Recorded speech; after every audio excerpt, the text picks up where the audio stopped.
Cerita dimulai pada tahun 1931, saat seorang ayah dan anak sedang bertahan di tengah badai salju.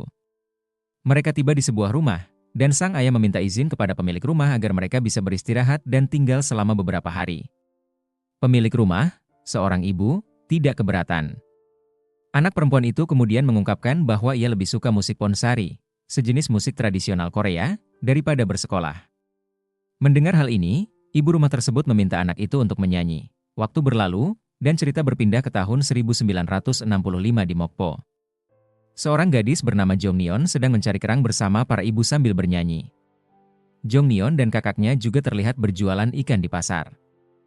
Di sana, seorang preman sering mengganggu pedagang dengan merusak dagangan mereka jika tidak membayar upeti. Namun, ketika preman itu mengacak-acak dagangan mereka, Jongneon dengan berani bernyanyi, menarik perhatian semua orang di pasar. Setelah selesai, dia menagih uang kepada preman itu karena telah mendengar nyanyiannya. Preman tersebut merasa kalah karena banyak orang yang mendukung Jongneon, akhirnya pergi bersama anak buahnya. Jongneon pun berkata kepada para pedagang bahwa jika mereka ingin mendengar nyanyiannya lagi, mereka harus membeli dagangannya. Tak lama kemudian, seorang aktor terkenal menawarkan untuk membeli semua dagangan Jongneon dengan syarat ia mau menyanyikan lagu lain. Setelah berhasil menjual semua ikannya, Jongneon dan kakaknya pulang dengan membawa banyak barang, seperti beras dan makanan hasil penjualan. Dalam perjalanan, aktor tersebut menghampiri Jongneon dan bertanya dari mana dia belajar menyanyi. Jongneon menjawab bahwa ia tidak pernah belajar secara khusus, karena bahkan untuk makan saja sulit. Ia hanya meniru orang-orang yang bernyanyi. Aktor itu kemudian memberikan tiket pertunjukannya dan mengundangnya untuk datang. Kakak Jongneon, Sunja, kemudian menyadari bahwa aktor tersebut adalah Myuno Kye-gyeong, idola para gadis, yang akan tampil di teater Mokpo keesokan harinya. Sementara itu, ibu Jongneon dikunjungi oleh tetangganya yang meminta kimchi. Saat mengobrol, tetangganya tanpa sengaja menyebut bahwa Jongneon bernyanyi di pasar. Ibu Jongneon, marah mendengar hal ini, langsung menghukumnya dan hampir mencukur habis rambutnya karena sangat membenci kebiasaan Jongneon bernyanyi. Tidak diketahui mengapa ibunya sangat membenci nyanyian Jongneon. Tak ingin dihukum lebih jauh, Jongneon berjanji tidak akan bernyanyi lagi. Setelah itu, ibu Jongneon tampak menyesali tindakannya. Ia membuka foto lama, dan kita mengetahui bahwa ia adalah gadis yang pandai bernyanyi di awal cerita bersama ayahnya. Keesokan harinya, Jongneon dan kakaknya sedang mencuci baju. Jongneon dengan bangga menunjukkan tiket yang diberikan oleh aktor Myuno Kye-gyeong. Malam harinya, mereka pergi ke teater untuk menonton pertunjukan. Setibanya di sana, Jongneon terkesima karena belum pernah masuk ke teater sebelumnya. Pertunjukan dimulai dengan drama permainan pedang. Setelah pertunjukan itu, Oh Kye-gyeong mulai berakting dengan sangat memukau, diikuti oleh pemeran wanita utama bernama Joran. Penampilan mereka begitu luar biasa hingga Jongneon terbawa suasana. Seolah-olah hanya dia yang menonton teater tersebut. Jongneon terpukau dan tidak berkedip sepanjang pertunjukan. Selepas pertunjukan, Jongneon masih terhanyut dalam suasana teater yang baru saja ia saksikan. Ia mulai berakting seolah-olah menjadi Oh Kye-gyeong, bahkan memimpikan dirinya berdiri di atas panggung besar dengan jantung berdebar. Jongneon pun membulatkan tekad untuk menjadi seperti Oh Kye-gyeong, karena ia juga sangat menyukai bernyanyi.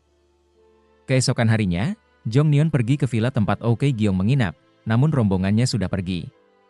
Saat Jongneon sedang termenung, tiba-tiba Oh Kye-gyeong muncul dan menanyakan apa yang sedang dilakukan Jongneon di sana. Jongneon menjawab bahwa ia ingin belajar bagaimana menjadi penyanyi ponsari yang baik.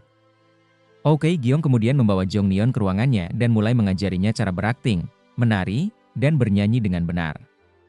Ia menjelaskan bahwa seorang aktor panggung harus bisa melakukan 3 hal, menyanyi, menari, dan berakting. Meskipun Jongneon mungkin tidak mahir menari atau berakting, suaranya luar biasa, seperti anugerah dari langit. Mendengar pujian itu, Jongneon merasa sangat tersanjung. Singkat cerita, setelah belajar dari Oh Kye-gyeong, Jongneon kembali berjualan di pasar. Namun, preman yang sering mengganggu pedagang kembali muncul.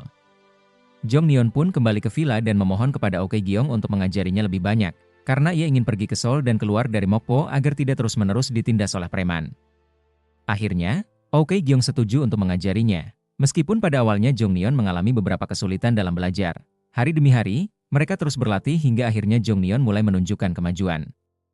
Waktu berlalu, pakaian dan penampilan Jongneon juga berubah, mencerminkan perkembangan dirinya. Suatu hari, setelah sesi latihan, Jong Neon bertanya kepada Oke Gyong mengapa ia mau membantunya. Oke Gyong menjawab bahwa pada awalnya ia tidak berniat untuk membantu, namun melihat semangat Jong Neon, ia merasa bersemangat kembali. Oke Gyong berharap Jong Neon bisa bergabung dengan teater dan kelompoknya. Saat pulang dari latihan, Jong Neon mendapati ibunya menunggu di depan rumah dengan wajah marah. Ibunya melemparkan sebuah buku ke arahnya, mengungkap bahwa ia telah mengetahui Jong Neon selama ini berlatih berakting dan bernyanyi. Ibunya tampak sangat terkejut mengetahui hal itu. Pada akhirnya, terjadi perdebatan sengit antara Jong Neon dan ibunya. Di tengah kemarahan, ibunya secara tidak sengaja mengatakan bahwa Jong Neon akan terluka jika terus berakting dan bernyanyi. Jong Neon terkejut dan bingung mendengar pernyataan itu, bertanya-tanya bagaimana ibunya bisa tahu. Namun, bukannya menjawab, ibunya semakin marah dan memutuskan untuk mengurung Jong Neon di sebuah gudang. Ia bahkan memerintahkan anak sulungnya untuk tidak memberi Jong Neon makan atau minum hingga ia kelaparan. Keesokan harinya, Oke Gyong menunggu kehadiran Jong Neon, namun ia tak kunjung muncul. Oke Gyong kemudian menemui kakak Jong Neon, yang tanpa frustrasi, terjebak dalam dilema antara mendukung impian adiknya atau mematuhi perintah ibunya. Malam harinya, ibunya bersiap untuk pergi sambil membakar buku-buku milik Jong Neon. Beruntung, kakak Jong Neon berhasil menyelamatkan sebagian buku-buku itu. Ia kemudian teringat kata-kata Oke Gyong bahwa besok akan ada audisi penting, dan Jong Neon harus ikut jika ingin bergabung dengan teater. Jika tidak, kesempatan itu mungkin akan hilang. Dengan tekad yang kuat, kakak Jong Neon akhirnya memutuskan untuk membantu adiknya mewujudkan impiannya, meskipun ia sadar akan menghadapi kemarahan besar dari ibu mereka. Tindakannya menunjukkan keberanian dan pengorbanan seorang kakak yang rela mempertaruhkan segalanya demi kebahagiaan adiknya. Hari audisi pun tiba. Meski datang di detik-detik terakhir, Jong Neon berhasil mendaftar dengan semangat yang menyala dan akhirnya bisa mengikuti audisi tersebut.